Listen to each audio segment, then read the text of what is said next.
দুদক সংস্কার কমিশনের প্রস্তাবিত আইন ১-২ মাসের মধ্যে প্রণয়ন হবে বলে জানিয়েছেন আইন উপদেষ্টা।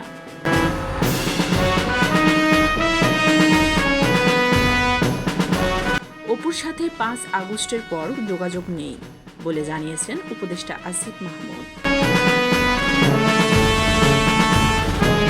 আগামী সপ্তাহেই ভোটের রোডম্যাপ ঘোষণা বলে জানিয়েছেন ইসি সচিব।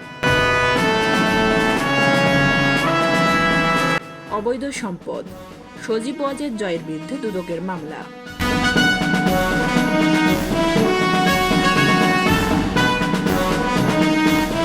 সিলেটের ভোলাগঞ্জ থেকে লুট হওয়া পাথর ৭ দিনের মধ্যে আগের স্থানে ফেলার নির্দেশ হাইকোর্টের।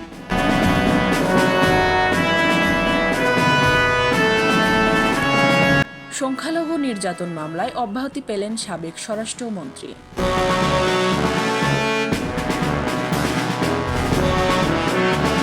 ঢাকা বিশ্ববিদ্যালয় থেকে পৃথক হল অধিভুক্ত ৭ কলেজ।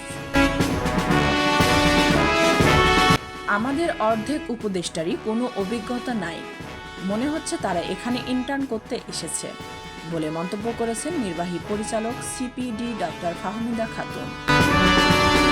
গুলশানের ঘটনায় উপদেষ্টা জড়িত কিনা স্পষ্ট করা দরকার বলে মন্তব্য করেছেন সালাউদ্দিন আহমদ। শেওড়াপাড়া থেকে নারীর মরদেহ উদ্ধার, স্বামীর বিরুদ্ধে হত্যার অভিযোগ। ঝিনাইদহে ত্রিমুখী সংঘর্ষে প্রাণ গেল 2 কিশোরের।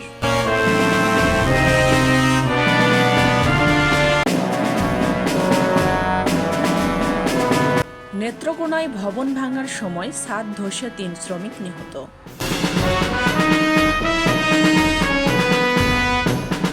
ভারত থেকে অবৈধভাবে প্রবেশের সময় মহেশপুর সীমান্তে আটক 17।